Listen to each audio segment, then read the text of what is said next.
Bonjour et bonsoir chez vous. Vous suivez JJMB Congo Afrique Monde. Je vous rappelle que nous émettons du pays de Mandela, l'Afrique du Sud. Aujourd'hui, nous critiquons sans gants. Donc, nous faisons une critique sévère sur les différents programmes des candidats à la présidence ou à la magistrature suprême de la République démocratique du Congo qui ont pignon sur rue, et aussi ceux qui se sont distingués durant cette campagne. Et nous n'allons épargner personne car nous parlons bien là de l'avenir du Congo. Restez branchés.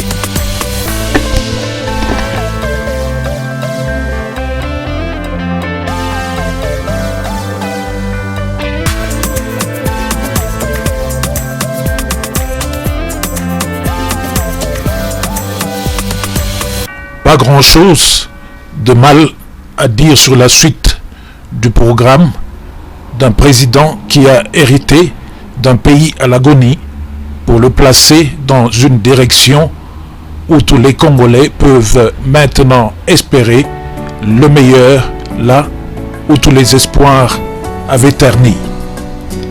Les acquis et les progrès extraordinaires réalisés par la RDC pendant ces 5 dernières années, malgré l'environnement mondial difficile qui a emmené beaucoup de pays, et pas de moindre, au bord de la récession, sont solides et visibles avec des indicateurs économiques qui ont été parmi, et certains, les meilleurs au monde. Par conséquent, le plan proposé par le candidat présidentiel Tshisekedi pour sa propre succession est basé sur cette belle expérience, sur ce qui a marché, et sur ces petites erreurs ne peuvent être que quelque chose de bon pour les Congolais s'ils veulent garder l'élan du progrès et ne pas prendre la chance de faire encore marche en arrière et retomber dans le cercle vicieux du chaos et de la misère d'hier qui guette. À ceux des opposants qui ont fait de la situation de l'Est leur chemin de bataille, les Congolais avertis ne peuvent que bien remarquer que jamais le Congo n'a autant eu, comme aujourd'hui, une vision aussi claire de ce qui se passe à l'Est de la République, et donc autant fait un diagnostic aussi viable de la situation aussi complexe que celle-là, sachant aujourd'hui exactement, par exemple, sur qui de ses voisins compter ou jusqu'à quel degré. Et parfois, dans des moves où, pour le savoir, il a fallu les mettre concrètement à l'épreuve avec ce que cela impliquait comme inconvénance pour le peuple congolais. Lorsqu'on a ainsi fait le bon diagnostic, on peut donc bien maintenant concentrer son action et son énergie sur le vrai objectif et terminer la guerre. Et ce que les Occidentaux détestent énormément, c'est quand leur nom commence à être cité dans une affaire aussi diabolique comme celle-là, ils risquent d'être très mal vus et de sauter chez eux. C'est ainsi que dans ce processus, certains agents et proxys congolais et étrangers dans cette guerre qui travaillait dans l'ombre ont déjà été décelés. À ces agents congolais qui nous disent que la guerre de 30 ans peut être terminée en moins de 6 mois et qu'ils utiliseront les meilleurs avions de chasse pour cela, nous disons que cela ne peut se faire qu'en donnant aux antagonistes ce qu'ils cherchent au Congo, c'est-à-dire de le voler ou de contrôler le Congo. Dès lors, à quoi serviraient les meilleurs avions de chasse dans ce cas où ils ne peuvent même pas pointer l'ennemi? Est-ce que ce seront alors des avions à tourner vers les ennemis de leurs amis, c'est-à-dire les Congolais qui barrent la route à leur plan?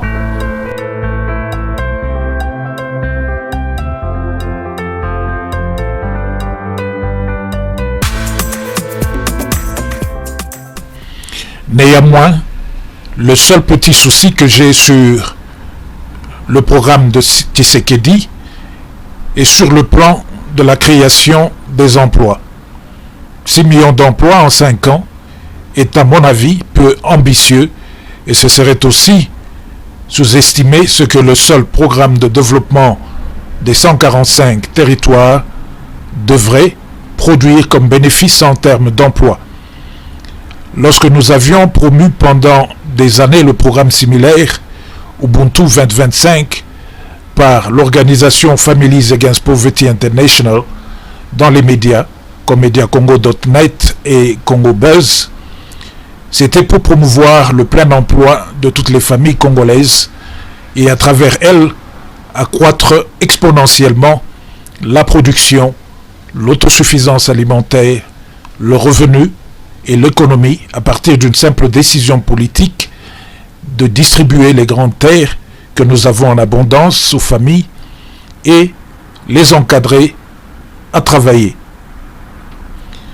L'objectif de cette promotion acharnée était d'inciter le gouvernement à payer attention à ce projet stratégique unique et pratique, s'appuyant sur nos propres réalités qui pouvaient nous emmener très rapidement sur la voie de développement, tout en appelant nos compatriotes à cesser avec la distraction des querelles politiciennes et plutôt s'unir autour d'un projet de société. C'est ainsi que nous nous sommes félicités de la naissance de l'Union sacrée de la nation autour d'un programme de société, du discours-programme du nouveau Premier ministre au Parlement, lorsqu'il dira que chacun devra avoir une maison dans son village, et enfin du projet de 145 territoires. Vous pouvez suivre notre vidéo en 2 épisodes intitulés RD Congo, le projet de développement de 145 territoires, qualifié le meilleur par le PNUD, qui l'a réellement conçu, si vous voulez en savoir plus. Mais en résumé, voici en quoi consistait ce projet Ubuntu 2025, similaire à celui des 145T, et l'a précédé, que nous avions présenté et qui nous permet aujourd'hui de porter un œil critique sur le niveau d'emploi projeté par le plan Tshisekedi et qui, à notre avis, devait plutôt donc parler de plein emploi, et à juste titre d'ailleurs, parce que si dans les pays avancés on parle d'une marge faible restante du taux de manque d'emploi, c'est parce que ces emplois ont eu à couvrir tout naturellement les secteurs abondants verts qui ne demandaient qu'à organiser et encadrer les populations pour les laisser ensuite se prendre en charge, et non pas parce qu'ils ont eu d'emblée à imaginer des activités et des emplois sophistiqués pour les mettre à la disposition de la population. Les sophistiqués se sont plutôt invités d'eux-mêmes en aval. La République démocratique du Congo est un pays encore vert, et ce serait donc ici question d'organiser et d'encadrer la population vers l'utilisation efficiente de ses ressources abondantes et la production, car tout pays qui ne saura pas prendre avantage de la force extraordinaire de levier de sa population et qui ne travaillera qu'à les pourvoir en tout, aura difficile à s'en sortir. Nous avions donc proposé comment le travail pouvait se faire en habilitant l'homme en tant que centre du développement par la distribution des grandes terres aux familles et en finançant le premier logement, l'épargne et l'entreprise de chaque famille, leur encadrement et la construction autour des petits groupements de familles, des facilités comme les centres sportifs, les écoles, les centres de santé, les centres de services gouvernementaux, les machines outils tracteurs pour prêter aux travailleurs, les petites industries de transformation, etc., etc. John Clark nous dit dans son livre intitulé « Comment démocratiser le développement », il nous dit « Le développement n'est pas une commodité à mesurer avec les statistiques du produit national brut, mais il est un processus de changement qui permet aux populations de prendre leur destin en main, de se prendre en charge et atteindre leur potentiel maximum. Cela passe par le développement dans la population de leur confiance et compétences de leur acquisition des biens et libertés nécessaires pour atteindre cet objectif. La pauvreté concerne le revenu et avoir, mais bien aussi autre chose à part cela. Elle concerne la santé, l'espérance vie, le régime alimentaire, l'éducation, la sécurité, l'accès aux ressources vitales et aux autres aspects liés aux standards de vie. Si l'aide doit attaquer la dépravation, eh bien, elle doit s'attaquer sur toutes les causes fondamentales ou profondes et sous-jacentes. Essayer de simplifier en ignorant certains crée une faiblesse dans l'élaboration des programmes dès le départ. Nous avons suivi le ministre du Plan sur Top Congo qui ne semblait pas maîtriser la vision des bénéfices importants attendus, les vrais objectifs qu'on aimerait voir le projet de 145 territoires atteindre.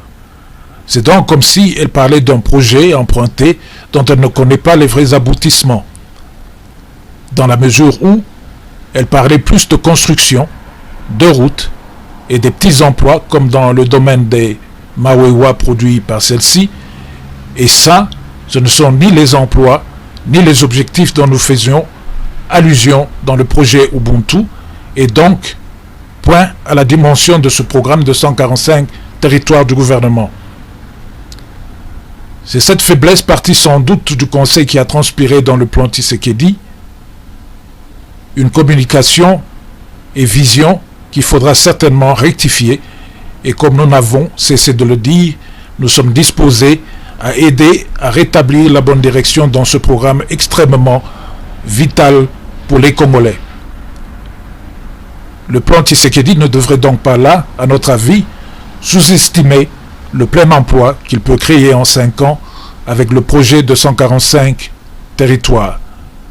C'est cela le seul petit souci que nous avons eu, mais la revanche du sol est bien, comme le plan le dit, l'élément clé, la voie ultime qui va nous emmener très vite à notre épanouissement.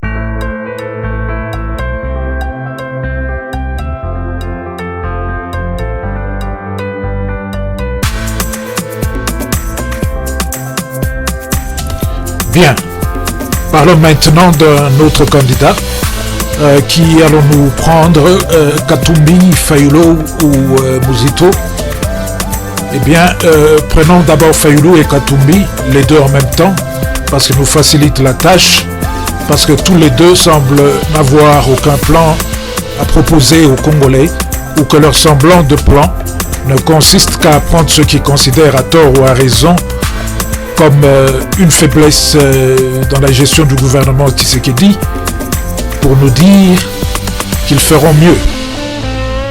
Mais qui des Congolais pourrait prendre le risque en ce moment où une lueur d'espoir leur a été donnée pour prendre un saut dans le vide avec des candidats qui ne peuvent concevoir un programme d'eux-mêmes et dont la gestion passée pour certains ou le comportement désastreux pour d'autres ne peut point inspirer confiance, avec le risque de nous ramener 100 pas en arrière dans le gouffre d'où nous venons. Ne dit-on pas que mieux vaut un que deux tu l'auras, ou que mieux vaut le diable que l'on connaît que l'ange que l'on ne connaît pas? Tout porte à croire que, comme dans le passé, Katumbi ne sera là que pour encore plus gonfler le revenu de ses affaires personnelles et celle de ses sponsors, amis étrangers, au détriment de l'État, en confondant sa poche et celle de l'État. On se rappellera l'affaire Uranium et du contrôle pour ses propres entreprises des services de l'État. Quant à Fayulu, lui, ces inconstances et contradictions qui l'ont caractérisé durant tout ce mandat de Tshisekedi nous montrent que là, c'est le pouvoir pour le pouvoir, et le reste, ou le peuple, il verra bien. Il semble que tout ce qu'il pense à offrir pour avancer le Congo, c'est son attitude qu'il croit être intransigeante et digne d'un maréchal. C'est ainsi que, face à l'ONU ou à Kagame, dit-il, lui tapera le poing sur la table pour leur dire d'aller s'occuper de leurs oignons et ce sera fait. Je ne sais pas si l'on peut gérer tout un pays rien qu'en affichant une attitude agressive ou soit-elle, qui d'ailleurs lui a déjà valu des problèmes et une séparation avec son allié d'un moment, Mosito, pour se retrouver à la fin sans programme valable à défendre, parce qu'il croyait sans doute que le plan du grand penseur Mosito lui était acquis. De l'autre côté, Katumbi, lui, donne une inexpérience hors pair dans le planning de la gestion de l'État pour vite nous plonger dans ce qui semble plus être un grand cauchemar et de la démagogie. Il dit par exemple qu'il achètera plutôt des avions F-15 en lieu des Sukhoi pour en finir avec la guerre à l'Est. Mais comment? Contre quel ennemi qui n'arrive pas à pointer du doigt et que tous les Congolais connaissent? Les tournera-t-il donc contre nous pour protéger ses propres intérêts financiers confondus avec ceux de nos ennemis? Il dit aussi qu'il terminera cette guerre de 25 ans à l'Est en 6 mois. Pense-t-il donc juste vendre le Congo en donnant aux belligérants ce qu'ils demandent, car autrement, nous sommes bien là, dans un cas bien flagrant d'un gros mensonge, car ce ne sera point possible. Tenez, il faut déjà au moins 12 mois pour former un pilote de F-15 ayant une expérience sur un autre type d'avion. S'il ignore ces petits faits importants, qu'est-ce qu'il ignore encore de la guerre et de l'armée dans son ensemble? Ils nous disent aussi qu'il va financer beaucoup de choses avec son propre argent et qu'il va porter le budget de l'État à 300 milliards de dollars. Qui peut réellement gober ce genre de choses? On aura alors un chef d'État commerçant et le Congo, son business, il financera pour 10 millions et attendra des milliards en retour au détriment du pays. On sera alors foutu. Nous avons déjà fait l'expérience avec Kabila et ce qu'il a produit pour le Congo. C'était Kingakati, des milliers d'hectares de terres appropriées et des centaines d'affaires créées pour sa famille. Il nous faut donc, ainsi, avertis, bien fuir, très loin de Katumbi. À bon entendeur, salut.